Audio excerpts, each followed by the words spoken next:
Mi padre me miró a los ojos en la mesa de la cocina y dijo que el dinero de mi escuela técnica ya no era mío, que iban a usarlo para sacar a Brandon de su último desastre. Lo dijo con la calma de quien mueve una cifra de una cuenta a otra, no el futuro de su hijo menor. Necesitamos ese dinero para los gastos legales de tu hermano. ¿Todo? Es una urgencia. Eso fue lo primero honesto que escuché en mi casa en años. No que fuera justo, no que lo lamentaran, no que hubiera un plan para devolverlo. Solo que Brandon volvía a ser la urgencia y yo, otra vez, lo que podía esperar. Me llamo Nate. Tenía 18 años cuando pasó esto. Ahora tengo 20. Y durante demasiado tiempo creí que en mi familia yo era el hijo responsable. Tardé en entender la verdad. No era el responsable. Era el útil. Crecí a las afueras de Atlanta, en uno de esos suburbios, donde todas las casas tienen 2 coches en la entrada, césped impecable y una calma falsa que desde fuera parece perfecta. Mi padre, Greg, tenía una empresa de jardinería que iba muy bien.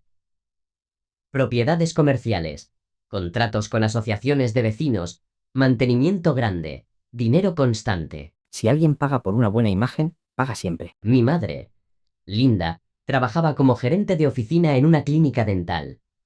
Entre los dos, ganaban lo bastante para una casa grande, un barrio bonito y una vida cómoda. Brandon, mi hermano mayor, era el centro de todo desde que nació. El primer nieto de ambas familias, el atleta estrella del instituto, el quarterback, el chico al que todo el mundo señalaba en las reuniones familiares como si fuera la prueba viviente de que mis padres habían hecho algo extraordinario. Brandon hablaba como si el mundo fuera suyo por defecto. Y en aquella casa lo era. Relájate, mamá. Llego en 1 hora. No vuelvas muy tarde, cariño. Y conduce con cuidado.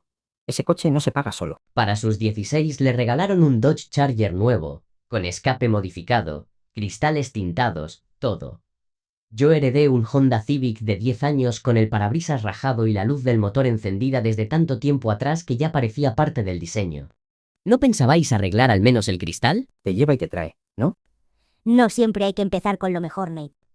Brandon recibía 1.500 al mes para gastos, mientras iba y venía de la universidad, cambiando de carrera, dejando materias, volviendo a intentarlo, fallando otra vez. Yo trabajaba después de clase y los fines de semana en una tienda de neumáticos para pagar mi gasolina, mi ropa y cualquier cosa que necesitara. Necesito 400 para el material de preparación de la certificación de soldadura. Ahora mismo el presupuesto está ajustado. 2 semanas después, Brandon quiso irse a Florida de vacaciones con sus amigos. Vamos 5 días. No es para tanto. ¿Cuánto necesitas? 3.000. Vale. Así funcionaba todo. Cuando era para mí, había explicaciones. Cuando era para él, había dinero. Lo peor es que yo era quien mantenía aquella casa en pie. Mientras Brandon salía, bebía, cambiaba de rumbo y chocaba coches, yo hacía que las cosas no se cayeran a pedazos.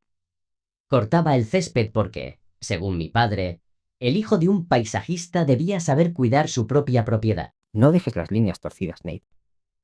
Hacía la compra porque mi madre volvía cansada del trabajo. Si ya sales, trae leche, pan, café y mira si queda detergente. Revisaba fechas de vencimiento y papeles porque mis padres eran incapaces de llevar el control. Nate, ven. No encuentro la factura del agua. Está en la carpeta azul, detrás del seguro. Ya sabía yo que tú sí sabrías dónde está. Los sábados ayudaba a mi padre con facturas y horarios de su empresa porque su encargada de oficina renunció, y él nunca contrató a otro. Acaba estas facturas antes de la 1. Entró a trabajar a la 1. Entonces tendrás que darte prisa. Todo eso era normal en mi casa. Nadie lo llamaba abuso, ni aprovechamiento, ni favoritismo. Lo llamaban confianza en mí. Brandon es más sensible. Todavía está encontrándose. Tú eres el fuerte, Nate. Tú no necesitas tanta ayuda. Convirtieron mi capacidad en castigo. Si yo resolvía algo solo, era la prueba de que merecía menos atención. Si Brandon lo estropeaba todo, era la prueba de que necesitaba más apoyo. Yo saqué notas casi perfectas mientras trabajaba 25 horas a la semana. Nadie me celebró nada. Brandon aprobó 2 asignaturas en un semestre y mis padres lo llevaron a cenar. ¿Veis? Os dije que estaba remontando. Sabíamos que podías hacerlo. Este sí es mi chico. Yo terminé mi formación vocacional en soldadura antes de graduarme del instituto. Me certifiqué antes incluso de salir de allí. El día de la ceremonia subí al escenario, le di la mano a mi instructor y miré al público. Vi a madres llorando, padres grabando, hermanos gritando nombres. Mi fila estaba vacía, mis padres no fueron. Estaban ocupados con la crisis de Brandon de aquella semana. Un choque menor provocado porque iba mirando el teléfono mientras conducía. Aún así me repetí que no importaba, que iba a compensar. Porque había una promesa. Mis padres me habían dicho que al terminar el instituto me pagarían el programa avanzado de tecnología en soldadura del College Técnico. 14 meses, certificaciones especializadas en TIC y soldadura de tuberías. El tipo de formación que abre puertas de verdad en contratos industriales y trabajos bien pagados. Será tu regalo de graduación. Te lo has ganado. Nos has ayudado mucho. Yo les creí. Organicé mi vida entera alrededor de esa promesa. Hablé con la oficina de admisiones, elegí la fecha de inicio, hice cuentas para seguir trabajando media jornada en la tienda de neumáticos mientras estudiaba. Hasta escribí un plan de 5 años en un bloc amarillo que guardaba en la mesita de noche. Terminar el programa. Entrar con un contratista industrial.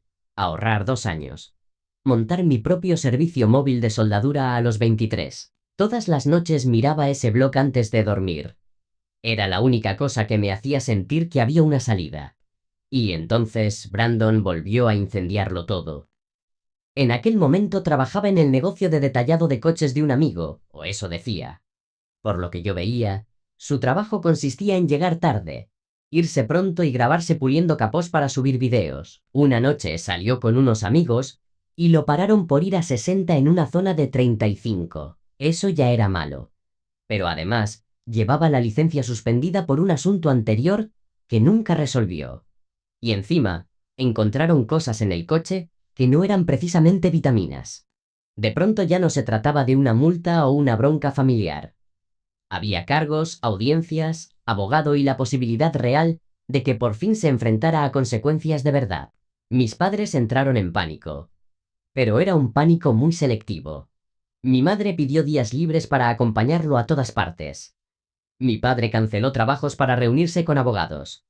Contrataron a un penalista que pidió 8.000 solo de entrada. Luego vino la fianza, las tasas, los programas obligatorios, las multas. 20, quizá 25.000 dólares para rescatar al niño de oro de sí mismo. No voy a dejar que Brandon pase por esto solo. Lo sacaremos. Cueste lo que cueste. Os juro que esto se puede arreglar. Lo vi todo desde la orilla durante una semana. Y cuanto más dinero salía, más claro tenía lo que se acercaba. Aún así, una parte de mí quería creer que por una vez iban a dejar algo intacto para mí. Ese miércoles volví de la tienda de neumáticos cansado, con grasa bajo las uñas y la cabeza puesta en revisar otra vez los papeles de matrícula. Mi padre estaba en la cocina, sentado demasiado recto, con las manos apoyadas sobre la mesa y los ojos evitando los míos. Siéntate, Prefiero escuchar de pie. como quieras. Hemos tenido que tomar una decisión. Claro, El dinero de tu programa va a usarse para Brandon. ya lo has dicho. Su situación es urgente. Nate, Mi vida también lo era. no digas tonterías. ¿Tonterías? Tu programa puede esperar un semestre. Y después. Después veremos cómo está todo. No te he preguntado eso. Te he preguntado qué pasa después. Dependerá del proceso, del abogado, de cómo evolucione esto. O sea, no hay plan. No seas injusto. Injusto. Mi madre entró justo entonces y al vernos, supo enseguida por dónde iba la conversación. Se acercó a mí con esa expresión dulce que usaba siempre que quería que tragara algo amargo sin hacer ruido. Nate, cariño, sé que esto duele. No, mamá, duele cuando es una vez. Esto ya tiene nombre. Tu hermano podría ir a la cárcel. Y yo podría perder mi futuro. Tenemos que ayudarlo. Siempre tenéis que ayudarlo. Es tu hermano. Y yo soy vuestro hijo. Nadie ha dicho lo contrario. No hace falta decirlo cuando lleváis años demostrándolo. No empieces. ¿Que no empiece qué? ¿A recordar? Cuando necesité dinero para mi certificación, no había presupuesto. Cuando Brandon quiso irse de vacaciones, apareció el dinero. Cuando me gradué, no estabais. Cuando él aprobó 2 asignaturas, salisteis a celebrarlo. Llevo años haciendo de chofer, de contable, de recadero, de jardinero y de empleado gratis para esta casa. Y la única vez que os pedí algo que era para mí, me lo quitáis para dárselo a él. Ni siquiera entonces vi vergüenza en la cara de mi padre, solo molestia, como si yo estuviera complicando una decisión perfectamente razonable. Estás siendo emocional. No, estoy siendo preciso. Brandon apareció en la puerta de la cocina con esa calma insolente de quien nunca ha pagado el precio de nada. ¿De verdad estamos montando todo este drama por una escuela técnica? No abras la boca. Tranquilo, hermano. Solo digo que luego te ayudarán. Tú no me ayudas ni cuando respiras. Tampoco es para tanto. Yo estoy metido en un problema serio. Exacto. Tú. Joder, Nate, siempre has sido un resentido. Y tú siempre has sido una deuda con piernas. Brandon, ya basta. Sube a tu cuarto. Lo que digáis. Se fue sin disculparse, sin bajar la mirada, sin un solo gesto de vergüenza. Como si de verdad creyera que mi vida era una ficha más que podía gastar. Miré a mis padres. Los dos seguían ahí sentados, convencidos de que tarde o temprano iba a ceder, a asentir, a ser el hijo útil otra vez. Y, por primera vez en 18 años, no sentí tristeza. No sentí esa necesidad miserable de que me quisieran, de caerles bien, de merecer un poco de lo que regalaban a manos llenas a Brandon. Sentí algo mucho más frío y mucho más claro. Se acabó. Entiendo. Nate, No, mamá. Esta vez sí he entendido. Subí a mi cuarto, cerré la puerta y me quedé mirando el bloque amarillo de mi mesita de noche. No lloré. No grité. No rompí nada. Solo me senté en la cama y empecé a pensar como alguien que por fin había dejado de esperar permiso. Durante los 10 días siguientes actué como si nada hubiera cambiado. Fui a clase, cumplí mis turnos, hice la compra. Ayudé a mi padre con facturas el sábado por la mañana. Cené con ellos, contesté preguntas. Sonreí cuando hacía falta. Seguí siendo el hijo callado, educado y eficiente que tanto les convenía tener. Pero por debajo estaba desmontando mi vida pieza por pieza. Saqué cuentas. Revisé mis ahorros. Miré horarios. Pensé en distancias. Pensé en qué podía llevarme sin hacer ruido y qué podía dejar atrás sin volver la cabeza. La primera persona a la que llamé fue Jake. Éramos amigos desde primero de secundaria. Su familia siempre me había tratado mejor que la mía y jamás hicieron de eso un espectáculo. Jake tenía esa clase de lealtad tranquila, que no necesita juramentos. Cuando hablaba conmigo, nunca parecía estar esperando su turno para opinar. Nate, ¿qué pasa? Necesito salir de esta casa. Vale, No es una frase hecha. ya lo sé. ¿Qué hicieron? Le dieron a Brandon el dinero de mi escuela. No me jodas. Ojalá. Vente hoy mismo si hace falta. No puedo caer en tu casa sin más. Puedes. Habías dicho hace meses que tu tío alquilaba el apartamento de encima del garaje. Sí. Sigue libre. Pásame su número. Nate, Dime. no estás solo. Gracias. Me quedé un segundo mirando el teléfono después de colgar. Abajo oía a mis padres discutir en voz baja por Brandon, como si todo en aquella casa girara siempre alrededor del mismo incendio. Marqué el número del tío de Jake, respiré hondo y, cuando me contestó, le conté mi situación. El tío de Jake no hizo preguntas innecesarias. Le expliqué mi situación en pocas palabras, esperando oír dudas, condiciones, alguna pausa incómoda. No hubo nada de eso. Te lo dejo en 450 al mes. Con los servicios incluidos. ¿De verdad? Sí. Y te mudas cuando estés listo. No sé ni qué decir. Di que sí o que no. Sí. Entonces ya está. Colgué con el teléfono en la mano y me quedé mirando la pared de mi cuarto, como si acabaran de abrir una puerta donde antes solo había ladrillo. La siguiente llamada fue a Doug. Si alguna vez un hombre me habló como si yo valiera algo sin pedirme nada a cambio, fue Doug. Dime, Nate. Necesito adelantarlo del tiempo completo. ¿Cuánto adelantar? Ya. Vale. Así, sin más.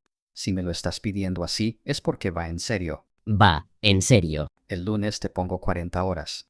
Y lo de la soldadura no se muere por esto. Ya le encontraremos la vuelta. Gracias, Doug. Me das las gracias trabajando como siempre. Con eso me basta. Después fui al college técnico con una carpeta apretada contra el pecho como si en vez de papeles llevara vergüenza. En la oficina de ayuda financiera, por primera vez en días, alguien empezó a hablarme de soluciones en lugar de sacrificios. La asesora revisó mis documentos conmigo.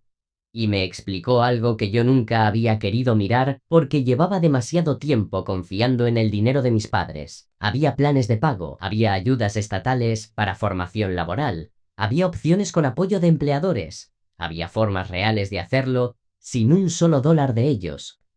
Salí de allí con un plan nuevo. Podía aplazar el inicio un semestre, pedir una ayuda que cubría la mayor parte de la matrícula y pagar el resto en cuotas. No era la ruta que yo había escrito en mi blog amarillo, pero seguía llevando al mismo sitio. La mañana en que me fui me desperté a las 5:30. Era sábado. La casa estaba en silencio. Mis padres seguían dormidos. Brandon no estaba.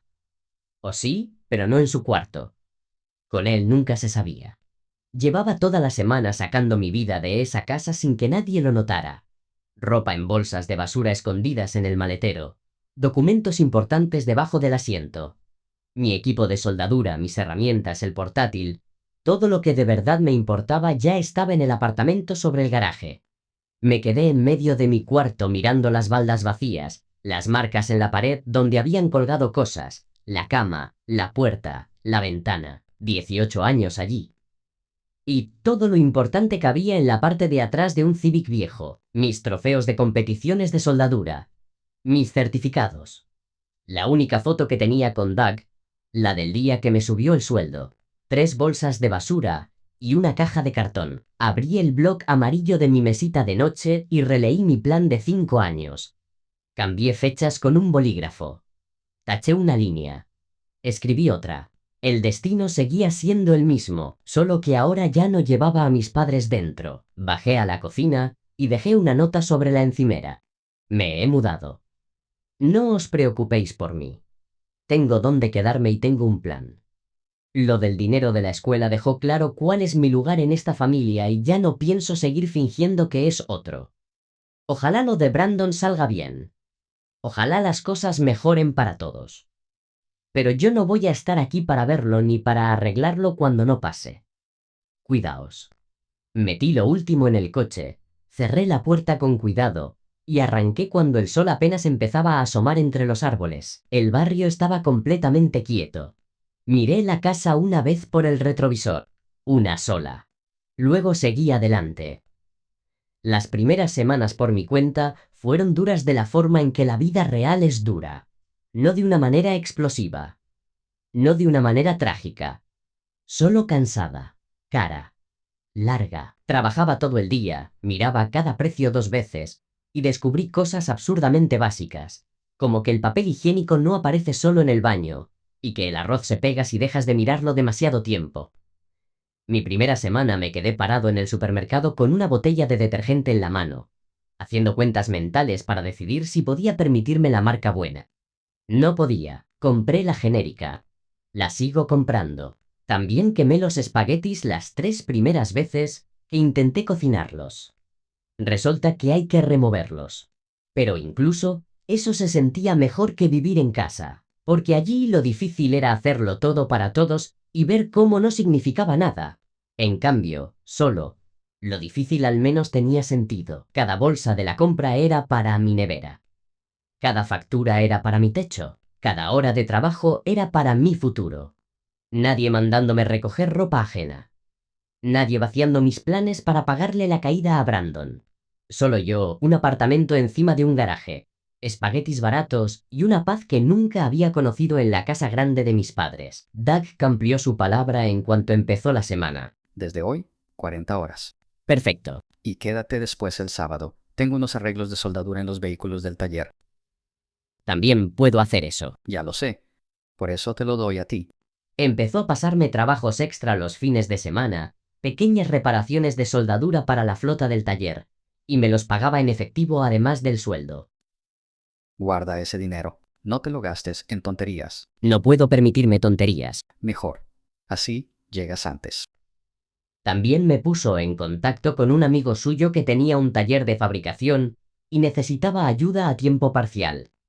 Entre la tienda de neumáticos, los trabajos extra de soldadura y la costumbre nueva de vigilar cada dólar como si me debiera algo, en 3 meses había ahorrado lo suficiente para dejar el depósito del programa. Me matriculé para el semestre de invierno. Empecé 5 meses más tarde de lo que había imaginado. Pero empecé con mi dinero. Y eso cambiaba todo. El primer día que entré en el laboratorio de soldadura, me quedé quieto un segundo, respirando ese olor a metal, aceite y calor seco, mirando las cabinas, los equipos, las caretas, a los instructores, moviéndose entre chispas. Y me vino a la cabeza aquella mesa de cocina. La voz de mi padre diciéndome que mi futuro podía esperar. No, no podía. Y no esperó. Mientras tanto, las noticias de casa me llegaban por Jake. Su madre siempre se enteraba de todo y, aunque no me guste admitirlo, más de una vez escuché lo que estaba pasando y sonreí de una forma de la que no me sentía especialmente orgulloso. Pero sonreí. Tu padre está metiendo la pata con el negocio. ¿Cómo de mal? Bastante.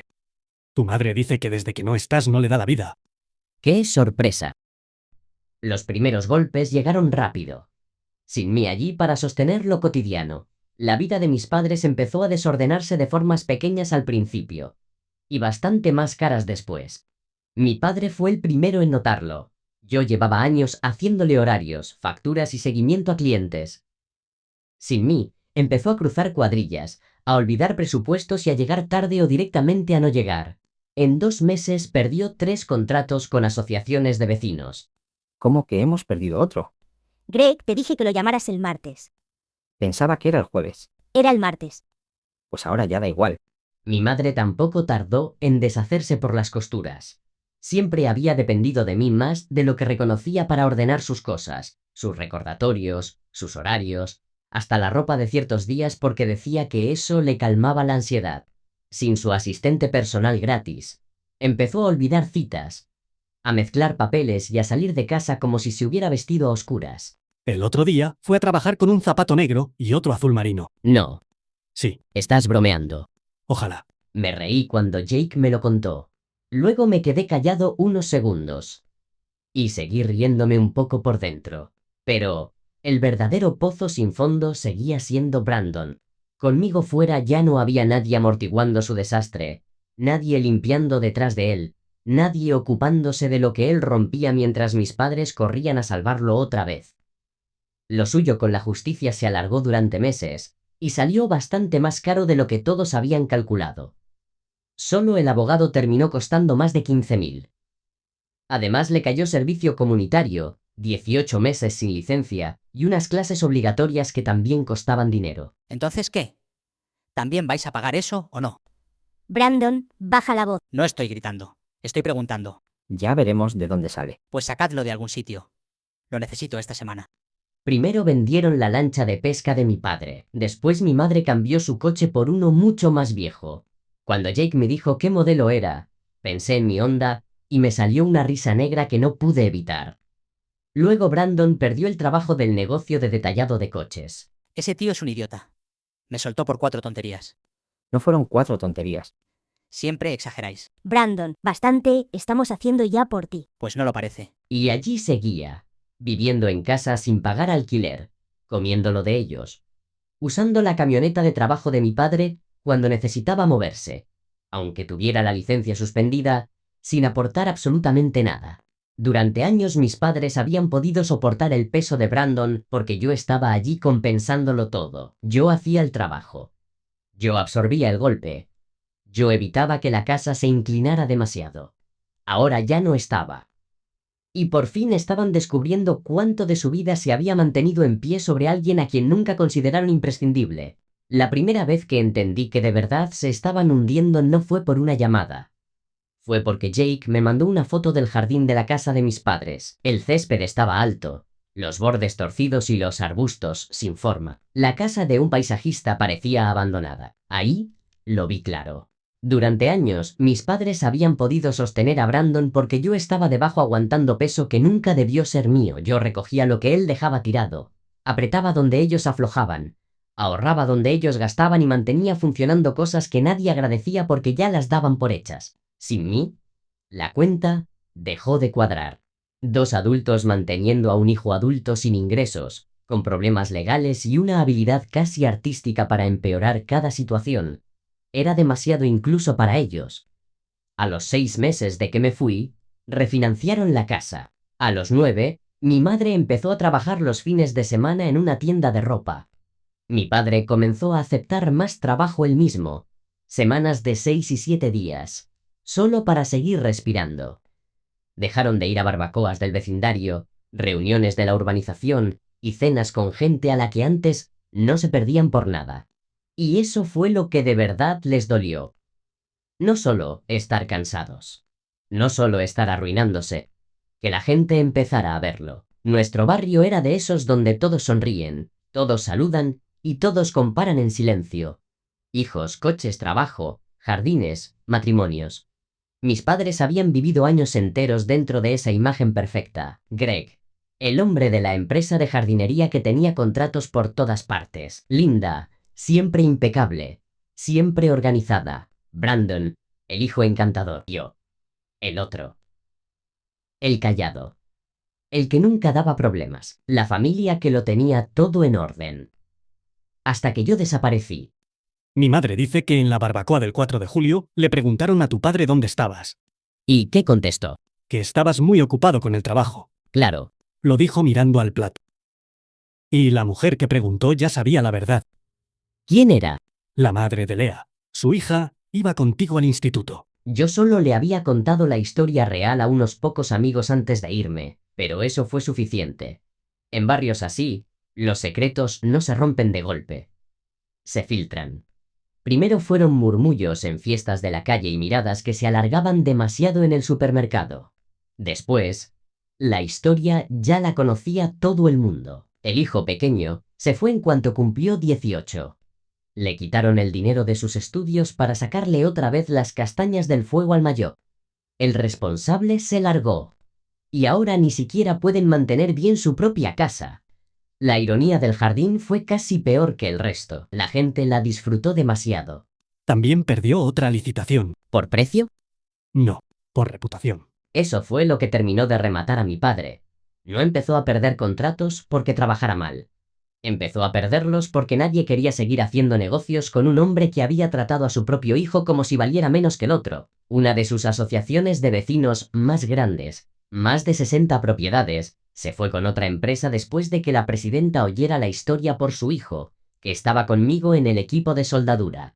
A mi madre también le empezó a salpicar.